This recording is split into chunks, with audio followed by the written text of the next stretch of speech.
ಪರಿಷತ್ನಲ್ಲಿ ಸಿಟಿ ರವಿ ಅಶ್ಲೀಲ ಮಾತು ಆರೋಪ ಜಟಾಪಟಿಗೆ ಕಾರಣವಾಗಿದೆ. ಒಂದೆಡೆ ನಾನು ಹಾಗೆ ಹೇಳಿಯೇ ಇಲ್ಲ ಅಂತ ರವಿ ಹೇಳ್ತಾ ಇದ್ದಾರೆ, ಮತ್ತೊಂದು ಕಡೆ ನನ್ನ ಹೋರಾಟ ನಿಲ್ಲೋದಿಲ್ಲ ಅಂತ ಲಕ್ಷ್ಮೀ ಹೆಬ್ಬಾಳ್ಕರ್ ಹೇಳ್ತಾ ಇದ್ದಾರೆ. ಇದೆಲ್ಲದರ ನಡುವೆ ಪ್ರಕರಣಕ್ಕೆ ಸಭಾಪತಿ ಹೊರಟ್ಟಿ ಟ್ವಿಸ್ಟ್ ಕೊಟ್ಟಿದ್ದಾರೆ. ಹಾಗಾದ್ರೆ ಏನದು ಟ್ವಿಸ್ಟ್, ಬನ್ನಿ ನೋಡ.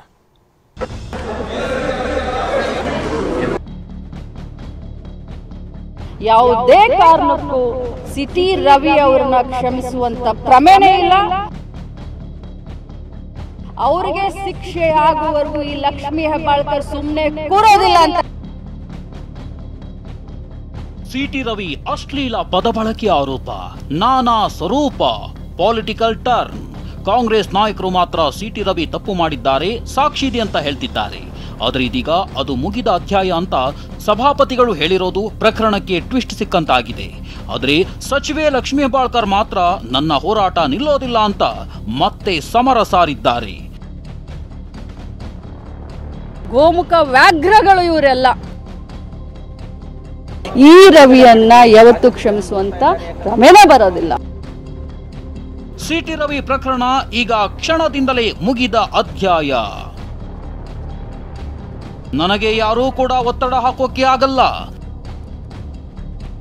ಸಿಟಿ ರವಿ ಪ್ರಕರಣ ಸಂಬಂಧ ಸಭಾಪತಿ ಹೊರಟ್ಟಿ ಹೇಳಿಕೆ. ಅವತ್ತು ನಾನು ಸದನದಲ್ಲಿ ರೂಲಿಂಗ್ ಕೊಟ್ಟಿದ್ದೇನೆ. ಇದೀಗ ಆ ಪ್ರಕರಣ ಮುಗಿದ ಅಧ್ಯಾಯ ಆಗಿದೆ ಅಂತ ಸಭಾಪತಿ ಬಸವರಾಜ ಹೊರಟ್ಟಿ ಹೇಳಿದ್ದಾರೆ. ನನಗೆ ಯಾರೂ ಒತ್ತಡ ಹಾಕೋಕೆ ಆಗಲ್ಲ ಅಂತಾನು ಸ್ಪಷ್ಟಪಡಿಸಿದ್ದಾರೆ. ಆಸ್ ಆ್ಯಂಡ್ ನೌ ಮುಗಿದ ಅಧ್ಯಾಯ. ಅವ್ರು ಏನಾದರೂ ಮತ್ತೆ ನಮಗೆ ಯಾರಾದರೂ ಎರಡೂ ಪಾರ್ಟಿ ಕಡೆಯಿಂದ ಏನಾದ್ರು ಕಂಪ್ಲೇಂಟ್ ಕೊಟ್ಟರೆ, ಮತ್ತೊಂದು ಕೊಟ್ಟರೆ, ಏನಾದ್ರು ಮಾಡಿದರೆ ಆವಾಗ ಅದನ್ನು ನಾವು ಮರುಪರಿಶೀಲನೆ ಮಾಡುವಂಥ ಪರಿಸ್ಥಿತಿ ಉದ್ಭವ ಆಗ್ಬೋದು. ಅದು ಕೊಟ್ಟಂಥ ಇದನ್ನು ನೋಡಿದ ನಂತರ ಮಾಡ್ಬೋದು. ಈಗಂತೂ ನಮ್ಗೆ ಯಾವುದೋ ಅದಕ್ಕೆ ಸಂಬಂಧ ಇಲ್ಲ. ಸಭಾಪತಿಗಳು ಒತ್ತಡ ಇದೆಯಾ ಅಂತ ನಮ್ಗೆ ಯಾರು ಒತ್ತಡ ಇಲ್ಲ, ಒತ್ತಡ ಮಾಡೋಂಗಿಲ್ಲ. ನಾ ಯಾರು ಒತ್ತಡಕ್ಕೆ ಒಳಗಾಗೋದು ಎಲ್ಲರಿಗೂ ಗೊತ್ತೈತಿ ಇಡೀ ರಾಜ್ಯಕ್ಕೆ. ಅದಕ್ಕೆ ನನಗೆ ಯಾರು ಒತ್ತಡ ಮಾಡೋಂಗಿಲ್ಲ. ಪೊಲೀಸರು ಹಸ್ತಕ್ಷೇಪ ಮಾಡಬಾರದು, ಸಭಾಪತಿ ವಾರ್ನಿಂಗ್. ಸದನದ ಒಳಗೆ ನಡೆದ ಘಟನೆಗೆ ಪೊಲೀಸರು ಹಸ್ತಕ್ಷೇಪ ಮಾಡಬಾರದು, ಪೊಲೀಸರಿಗೆ ಯಾವುದೇ ಅಧಿಕಾರ ಇಲ್ಲ ಅಂತ ಬಸವರಾಜ ಹೊರಟ್ಟಿ ವಾರ್ನಿಂಗ್ ಕೊಟ್ಟರು. ಮಾಡಬಾರ್ದು. ಅವರು ನಮ್ಮ ಹೌಸಿಗೆ ಮಜರ್ ಮಾಡ್ತೀವಿ, ಬಂದಿನ ಮಾಡಿಸ್ಕೊಟ್ಟಿಲ್ಲ. ಹೌಸ್ ಲಾಕ್ ಮಾಡಿದೆವು ನಾವೆಲ್ಲ. ಅದಕ್ಕೆ ನಮಗೇನೂ ಸಂಬಂಧ ಇಲ್ಲ. ಮತ್ತು ಅವರು ಪೊಲೀಸರು ನಮ್ಮ ಇದರಲ್ಲಿ ಬರಲಿಕ್ಕೆ ಯಾವುದೇ ಅವ್ರಿಗೆ ಅಧಿಕಾರ ಇಲ್ಲ ಮತ್ತು ಹಕ್ಕೂ ಇಲ್ಲ. ಈಗ ಸಂಬಂಧಪಟ್ಟಂತ ಪೊಲೀಸ್ ಅಧಿಕಾರಿಗಳ ವಿರುದ್ಧ ಕ್ರಮಕ್ಕೆ ಏನಾದರೂ ಪತ್ರ ಬರೀತೀರಾ? ಅದೇ ನಾವು ನೋಡ್ತೀನಿ. ಈಗ ಸ್ಥಳ ಮಹಜರಿಗೆ ಸಭಾಪತಿ ಅನುಮತಿ ಕೋರಿ ಪತ್ರ ನೀಡಿದ್ದೆವು. ಈವರೆಗೂ ಸಭಾಪತಿಯವರು ಅನುಮತಿ ಕೊಟ್ಟಿಲ್ಲ ಅಂತ ಪೊಲೀಸ್ ಆಯುಕ್ತ ಜಡಾ ಮಾರ್ಟಿನ್ ಹೇಳಿದ್ರು. ಹೌದು, ನಾವು ಕೇಳಿದ್ವಿ. ಇದು ಮಾಜರ್ ಮಾಲಿಕೆ ಒಂದು ಲೆಟರ್ ಕಳಿಸಿದ್ವಿ. ಈವರೆಗೆ ಯಾರು ಪರ್ಮಿಷನ್ ಏನು ಬಂದಿಲ್ಲ. ಒಳಗಡೆ ನಾವು ಹೋಗಿಲ್ಲ. ಹೊರಗಡೆ ಬಂದಾಗ ನಾವು ಮಾಡಿದ್ವಿ. ಮತ್ತು ಆ ಸಂಬಂಧಪಟ್ಟ ಕೂಡ ನಾವು ಒಂದು ಇಂಟಿಮೇಷನ್ ನಾವು ಕೊಟ್ಟಿದ್ವಿ. ಕೊಟ್ಟಿದ್ರ ಸರ್? ಹೌದು. ಯಾರಿಗೆ ಕೊಟ್ಟಿದ್ರಿ? ಅದು ಚೇರ್ಮನ್ಗೆ ನಾವು ಕೊಟ್ಟಿದ್ವಿ. ಸಾಕ್ಷಿ ಇದ್ರೂ ಬಿಜೆಪಿ ನಾಯಕರು ಮಾತನಾಡ್ತಿಲ್ಲ ಅಂತ ಸಚಿವ ದಿನೇಶ್ ಗುಂಡೂರಾವ್ ಕಿಡಿಕಾರಿದ್ರು. ಇನ್ನು ಸಚಿವ ಎಂಬಿ ಪಾಟೀಲ್ ಯಾರು ಸೃಷ್ಟಿಸಿದ್ದ ಪದ ಅಲ್ಲ ಅಂದ್ರು. ಅದ್ರ ಬಗ್ಗೆ ಯಾಕೆ ಬಿಜೆಪಿ ಒಬ್ಬರು ಕೂಡ ಮಾತಾಡ್ತಾರೆ, ಖಂಡಿಸ್ತಾ ಇಲ್ಲ.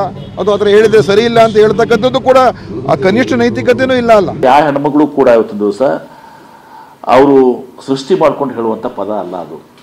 ನನಗೆ ಹಿಂಗೆ ಅಂದಿದಾರಂತ ಯಾವ ಹೆಣ್ಮಗಳು ಕೂಡ ಅನ್ಲಿಕ್ಕೆ ಸಾಧ್ಯ ಇಲ್ಲ. ಸೃಷ್ಟಿ ಮಾಡ್ಕೊಂಡು ಯಾರಾದರೂ ನನಗೆ ಹಿಂಗೆ ಅಂದಿದ್ದಾರೆ, ಆ ಪದ ಅಂದಿದ್ದಾರೆ ಅಂತ ಯಾರಾದ್ರೂ ಹೇಳಕ್ಕೆ ಸಾಧ್ಯ ಇದೆಯಾ? ಸಿಟಿ ರವಿಯನ್ನ ರಾತ್ರಿಯೆಲ್ಲ ಸುತ್ತಾಡಿಸಬೇಕಿತ್ತ ಅಂತ ಕುಮಾರಸ್ವಾಮಿ ಪ್ರಶ್ನಿಸಿದ್ರೆ ಕೇಂದ್ರ ಸಚಿವ ಜೋಶಿ ಇರಾಕ್ ಅಫ್ಘಾನಿಸ್ತಾನದ ರೀತಿ ಶಿಕ್ಷೆ ಕೊಟ್ರಿ ಅಂತ ಬೆಂಕಿ ಉಗುಳಿದ್ರು. ಮತ್ತು ರಾತ್ರಿಯ ಒಂದು ಘಟನೆ ಏನಿದೆ ಸಿಟಿ ರವಿ ಅವರದನ್ನೇ ಹೇಳೋದಾದರೆ, ರಾತ್ರಿ ಎಲ್ಲ ಸುತ್ತಿಸಬೇಕಾಗಿದ್ದ. ಅವರೊಬ್ಬ ಜನಪ್ರತಿನಿಧಿ ಇದ್ರಲ್ವೇ, ಅರೆಸ್ಟೇ ಮಾಡೋದಾದರೂ ನೇರವಾಗಿ ಬೆಂಗಳೂರಿಗೆ ಕರ್ಕೊಂಬರ್ಬೋದಾಗಿತ್ತು ಜನಪ್ರತಿನಿಧಿ ಕೋರ್ಟ್ಗೆ.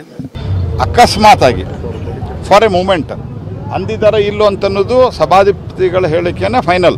ಇನ್ ಸ್ಪೈಟ್ ಆಫ್ ದ್ಯಾಟ್, ಅದರ ಹೊರತುಪಡಿಸಿ ಸಹಿತ ಅಕಸ್ಮಾತ್ ಅವರು ಯಾವುದೋ ತಪ್ಪು ಶಬ್ದ ಬಳಸಿದ್ದಾರೆ ಅಂತ ಅಂದ್ಕೊಳ್ರಿ. ನಾವು ಹೇಳ್ಕೊಳ್ಳೋಣ ಒಂದು ಮೂಮೆಂಟಿಗೆ, ಫಾರ್ ಎ ಮೂಮೆಂಟ್ ಅವ್ರು ಹೇಳಿದ್ದಾರೆ ಅಂತಂದ್ರೆ ನೀವು ಅವ್ರನ್ನ ಯಾವುದೇ ರೀತಿಯಾದಂಥ ವಿಚಾರಣೆ ಇಲ್ಲದೆ ಹೆಂಗೆ ಈ ಇರಾಕ್ದಾಗ ಮತ್ತು ಅಫ್ಘಾನಿಸ್ತಾನದಾಗ ಮಾಡ್ತಾರ, ಹಂಗೆ ನೀವು ಹೋಗಿ ನೀವು ಪೊಲೀಸರೇ ಡಿಸೈಡ್ ಮಾಡಿ ನೀವು ಅವ್ರಿಗೆ ಶಿಕ್ಷೆ ಕೊಡೋರಿದ್ದೀರನ್ನ? What nonsense you are talking. Congress party ಆಯ್ತು ತಪ್ಪಾಗಿದೆ, ಇದನ್ನು ನಾವು ಸರಿಪಡಿಸ್ಕೊಂಡು ಹೋಗ್ತೀವಿ ಅಂತ ಹೇಳ್ಬೇಕಲ್ಲ. ಇನ್ನು ಸುವರ್ಣಸೌಧದಲ್ಲಿ ಸಿಟಿ ರವಿ ಮೇಲೆ ಹಲ್ಲೆಗೆ ಯತ್ನ ಪ್ರಕರಣ ಸಂಬಂಧ ಎಫ್ಐಆರ್ ದಾಖಲಾಗಿದೆ. 10 ಮಂದಿ ಅಪರಿಚಿತರ ಮೇಲೆ ಹಿರೇಬಾಗೇವಾಡಿ ಠಾಣೆಯಲ್ಲಿ ಕೇಸ್ ದಾಖಲಾಗಿದೆ. ನಿನ್ನೆ ಬಾಗೇವಾಡಿ ಪೊಲೀಸ್ ಸ್ಟೇಷನಲ್ಲಿ ಒಂದು ಕೇಸ್ ರಿಜಿಸ್ಟರ್ ಆಗಿದೆ. ಸೊ ಅದರಲ್ಲಿ ಇದು ರಾಂಗ್ಫುಲ್ ರೆಸ್ಟ್ರೇನ್ ಮತ್ತು ಕ್ರಿಮಿನಲ್ ಇಂಟಿಮಿಡೇಷನ್ ಮತ್ತು ಅಸಾಲ್ಟ್ ಕೇಸಸ್ ರಿಜಿಸ್ಟರ್ ಮಾಡಿದ್ವಿ. ಎಷ್ಟು ಜನರ ಮೇಲೆ ಆಗಿದೆ, ಯಾರು ದೂರು ಕೊಟ್ಟಿದ್ದಾರೆ?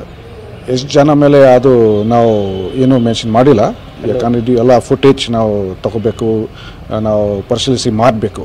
ಸೊ ಇದೆಲ್ಲ ಮಾಡ್ಕೊಂಡು ನಮಗೆ ಗೊತ್ತಾಗುತ್ತೆ ಆರೋಪಿಗಳು ಯಾರು ಇದ್ದಾರೆ ಮತ್ತು ಎಷ್ಟು ಜನ ಇದ್ದಾರೆ. ಇವತ್ತು ನಮ್ಮ ತನಿಖೆ ಶುರು ಆಗ್ತಾ ಇದೆ. ವಿಧಾನ ಪರಿಷತ್ನಲ್ಲಿ ನಡೆದ ಒಂದು ಪ್ರಕರಣ ಬೀದಿಗೆ ಬಂದು ಹೈಡ್ರಾಮವೇ ಸೃಷ್ಟಿಯಾಗಿದೆ. ಕಾಂಗ್ರೆಸ್ ಬಿಜೆಪಿ ನಾಯಕರ ನಡುವೆ ವಾಗ್ಯುದ್ಧ ದಿನದಿಂದ ದಿನಕ್ಕೆ ತೀವ್ರ ಸ್ವರೂಪ ಪಡೆದುಕೊಳ್ತಿದೆ. Bureau report, TV9.